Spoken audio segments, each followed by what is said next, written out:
గోధుమ రవ్వ హల్వాకి కావాల్సినవి గోధుమ రవ్వ ఒక కప్ షుగర్, అలానే 3 ఇలాచి తీసుకున్నాం, ఇంకో కప్పు బాదం, ఇంకా GRB నెయ్యి వాడుతున్నాం, ఆప్షనల్ మీరు ఏదైనా వాడచ్చు.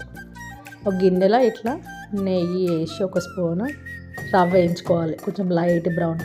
ఇలానే డ్రై ఫ్రూట్స్ కూడా వేసి వేయించుకోవాలి. కొంచెం ఇట్లా మంచిగా వేగిన తర్వాత బ్రౌనిష్ అయినాక ఒక గిన్నెలకు తీసుకోవాలి. బ్రౌనిష్ అయినాక ఏ కప్ తోటి అయితే మనం రవ్వ తీసుకున్నామో అదే కప్ తోటి 2 కప్స్ వాటర్, ఇంకొంచెం మీకు మెత్తగా కావాలి, కొంచెం జారుడుగా కావాలనుకుంటే 2.5 కప్ వాటర్ తీసుకోవాలి. ఇప్పుడు ఈ వాటర్ మసలడానికి ఒక 5 to 10 minutes పడుతుంది.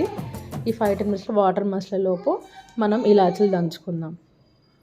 ఇలాచీ వేస్తే మంచి ఫ్లేవర్ వస్తుంది ఏ స్వీట్కైనా. ఇప్పుడు వాటర్ మసిలిపోయినాయి కదా, ఇప్పుడు షుగర్ వేసుకోవాలి.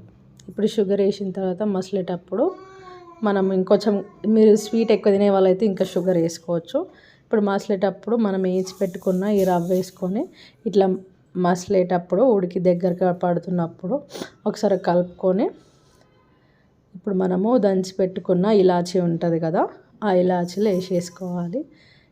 ఇంకొక 2 minutesలో మనకి ఇదనేది దగ్గర పడుతుంటుంది కదా, అప్పుడు మనము ఒక స్పూన్ నెయ్యి వేసుకోవాలి. ఒక స్పూన్ నెయ్యి వేసి ఇక మన కన్సిస్టెన్సీ అనేది ఇట్లా వస్తుంది. చల్లారిపోయినాక ఇంకా జర గట్టిగా ఉంటుంది అనమాట. సో మన గోధుమ రవ్వ హల్వా రెడీ. మీకు ఈ హల్వా నచ్చితే ట్రై చేసి చెప్పండి. And please do like, share and subscribe for more videos.